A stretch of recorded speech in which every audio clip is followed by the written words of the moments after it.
if you don't consider the idea of sustainability, it's not just that you were sloppy. It's not just that you weren't thinking strategically. I think it borders on foolish and even dangerous in some cases because you're giving false hope by promising, or even maybe worse, by delivering what you promised when it has no chance of sustainable success. Welcome to the Journey to Impact podcast, a podcast for people with significant resources that want to have significant impact. Your host is the founder and principal of the Galentine Group, a financial planning and investment management firm that seeks to engage the hearts of people who want to use their wealth to create meaningful impact. He's the author of the book Journey to Impact, and he's had over 20 years of experience in the impact space working across the U.S., Africa, Australia, and Europe. Here's your host, Ed Galentine. Hello, this is Ed Galentine. Thank you for joining us on our 8th podcast in this series on the basics of impact, which is designed to go deeper into the ideas and principles in the book Journey to Impact, which was published earlier this year. We're in the middle of a couple of sessions that are centered around signs of success for impact organizations and impact practitioners. And we've talked about how important strategy is. We've talked about the importance of focus and measurability. And during this session, we're going to explore the idea of sustainability, as well as what it means to have catalytic impact. So let's talk about sustainability first. And the idea of sustainability has become somewhat of a fad in recent years, so I think it's probably worth trying to define it for our purposes. Sustainability, in my mind, has two characteristics. One, it has the ability to be maintained or grown, either its impact or its financial foundation. And number two, it does no harm to the stakeholders, that is, to the environment, to people, to the economy, etc. So, in my observation, there are very few areas of impact that don't have long-term needs. So planning for sustainability seems pretty obvious, but over the years I've also observed that a lot of people fail to think about sustainability.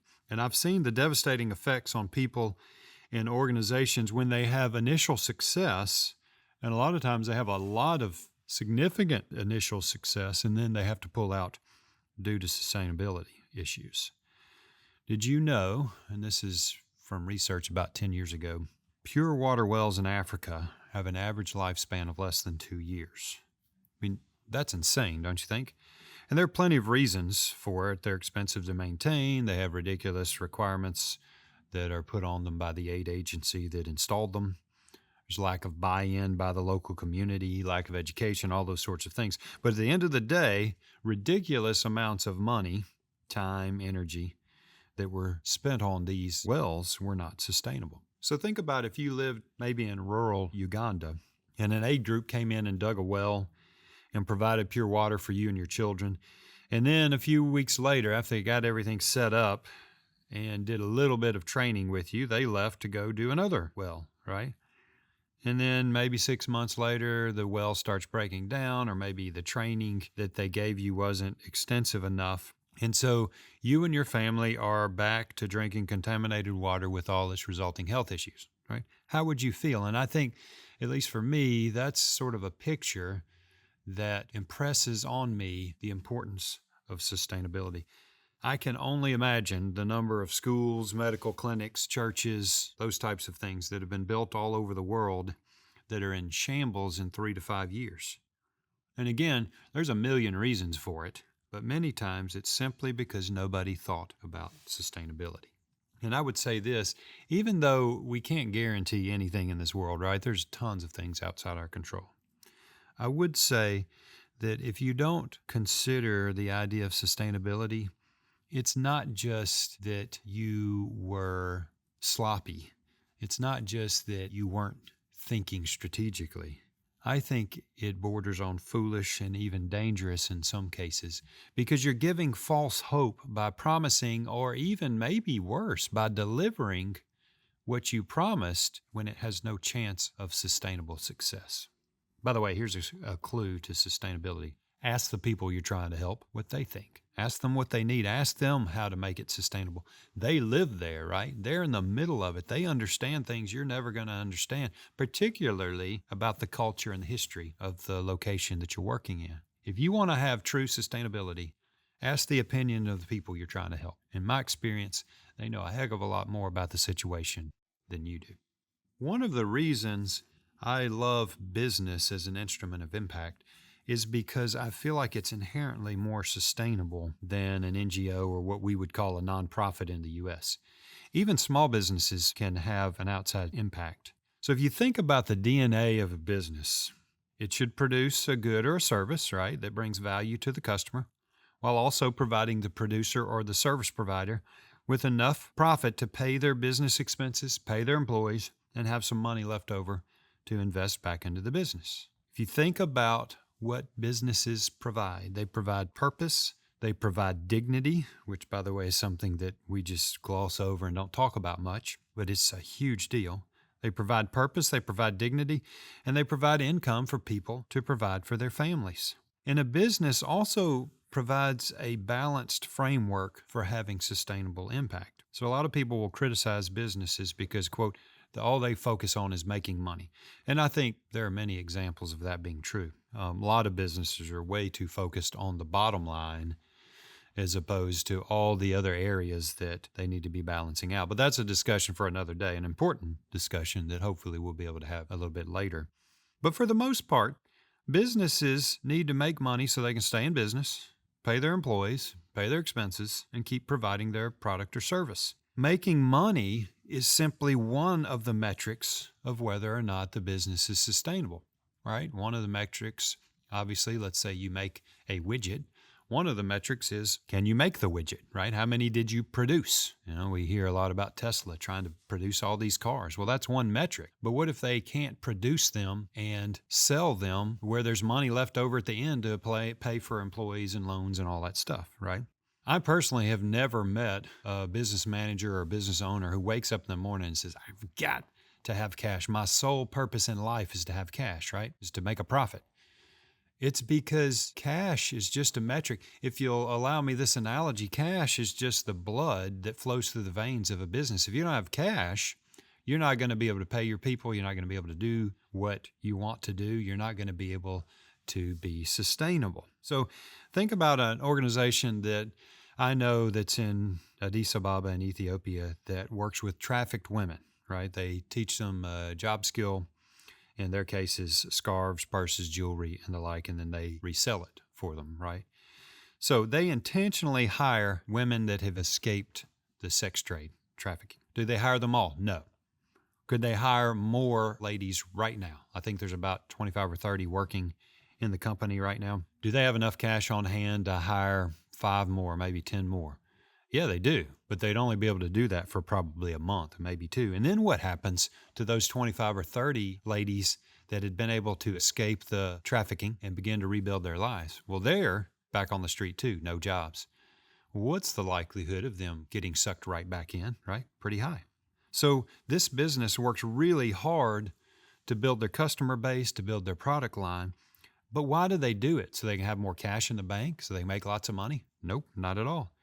They are driven to build their business so they can hire more people, more ladies that have escaped the sex trade, right?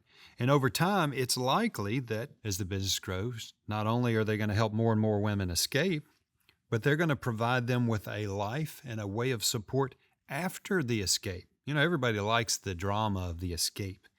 Well, we help, this many people get out of slavery or trafficking or whatever.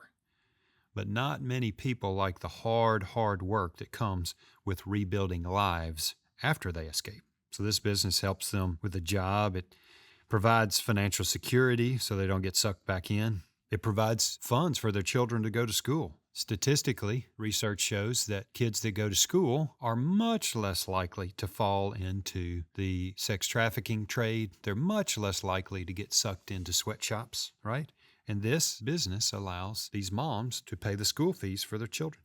They also provide a transition to housing. They provide a transition to education. And maybe as important as anything, they provide community. So for these 25 or 30 ladies to be able to come to work consistently daily, and to be able to hang out with other ladies, other women that have shared experiences, that are working toward a similar goal of freedom, financial freedom, and providing for their kids.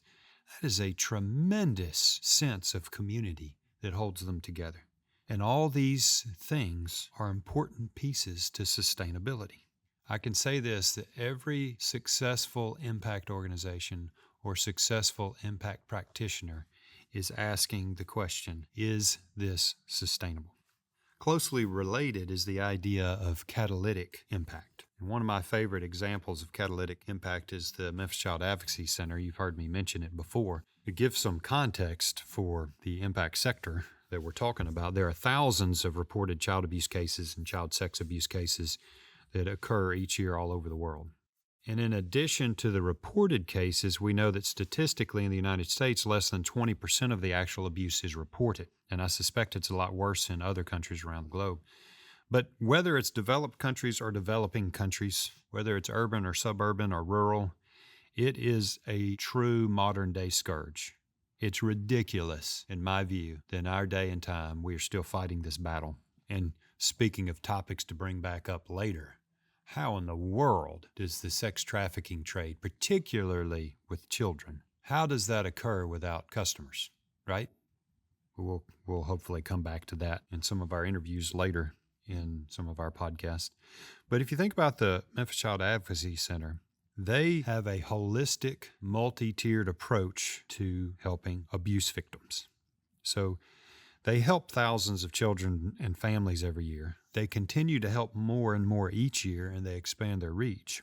And they provide not just rescuing, right, but counseling, support, advocacy. They have a multidisciplinary team of law enforcement officers, local authorities, child protective services, all of these different pieces to the puzzle to help not only rescue the children and protect them, but to prosecute the perpetrators and the child predators, and to provide counseling and psychological support so that the children and their families can have a chance to heal. So part of what they do is getting in the weeds, into the details, into the one child at a time, one family at a time. But they also recognize that if they're not educating the public at large about child abuse and how to spot it, then they're not really going to be able to have huge impact, right? And so the other side of what they do is engaging with hundreds of schools and churches and businesses so that they can in turn educate thousands of people on recognizing and stopping child sex abuse. So they've built this great balance of seeking justice, providing care for current victims with faces, with names, with stories, while at the same time providing education and legislative changes at that 30,000-foot level that over the next 10, 20, 30, 40, 50 years will hopefully significantly reduce and maybe even eradicate most child abuse. So in their strategy, they are having significant impact, and their strategy is driving catalytic impact, right? Catalytic impact being something that, in my view, is greater than the sum of its parts, is how I look at it. There's another organization in Africa that I've been able to observe and be involved in. It's called Raps for Girls. And this organization started asking questions about the education of girls in Ethiopia. And I think we'd probably all agree that basic education is a really important key strategy to getting children out of poverty, as well as giving them a voice against those that would oppress them. But in a culture where the lives of children is not really emphasized, or I should say in a culture where structure in the lives of children is not really emphasized, when the government several years ago mandated school attendance for everyone, it wasn't really a question. It wasn't really very effective. So the question then became, how could we get more children attracted to schools, right? And so they try to implement better teaching methods and a classroom that's more conducive to learning, right? So it kept making progress. For example, instead of cramming 50 kids on a bunch of benches in a room that's designed to hold 20, maybe we have 20 kids in there, make it a little bit more comfortable, less distracting, those types of things. But finally, one of the questions that they started asking is, why are so many girls missing school, skipping school, and ultimately not continuing their education? And it turned out there was at least one piece that was relatively simple. girls in rural areas were missing school because they had little or no access to basic feminine hygiene products. It's not that they didn't want to go or they hated the subject matter or that their teachers were terrible. It's that they simply either couldn't afford basic hygiene products or sometimes they simply just weren't available. And so as they continued to dive into this and do some research, it showed that missing an average of 4 school days per month was what was driving the girls to falling behind and ultimately dropping out of school. So this organization called WRAPs, Washable, Reusable, Affordable Pads, came up with the idea of providing a basic feminine hygiene kit to girls in Ethiopia that would allow them to attend school. So if you think about impact, something that's fairly inexpensive. By the way, it also provides jobs for the ladies that make these products, and they have intentionally tried to hire ladies in poverty that needed jobs. Right? But not only is it a pretty inexpensive thing to make, they can sell it in some environments and provide for sustainability, but they can also give it away through trusted nonprofits in these rural areas where there's so much poverty, there's no way they could afford it anyway.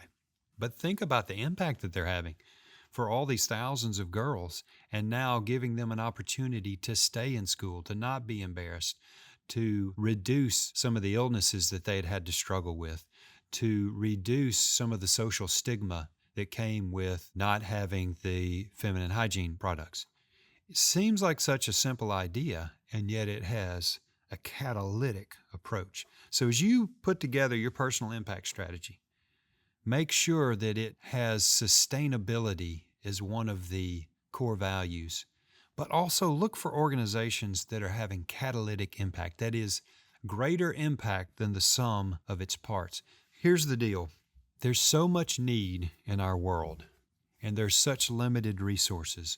Why in the world, if you had 2 organizations, would you not want to support the one that's sustainable and catalytic and that is truly touching the area of impact that you want to touch? I'm going to wrap up this podcast right now. Next time, we're going to talk about doing no harm. In the meantime, remember the 3 things that we're hoping will come out of these podcasts. Number 1, embrace your unique vision of impact. Number 2, keep building your unique impact strategy. And number 3, get off the bench. Get into the game. The world needs your impact. Thank you for listening. We love your feedback, so please let us know what you thought about this episode as well as what you'd like to hear more of in the future. For more information, impact resources, or to purchase a copy of the book Journey to Impact, visit edgillentine.com. That's EDGILLENTINE.com. The book is also available through Amazon, Barnes & Noble, or Target.com. For Ed Gillentine speaking inquiries or advertising opportunities, send us an email at ajourneytoimpact@gmail.com. This has been a presentation of the Journey to Impact podcast team. Executive producer Ed Gillentine, produced and edited by Joey Woodruff. Special thanks to Stephen Chandler.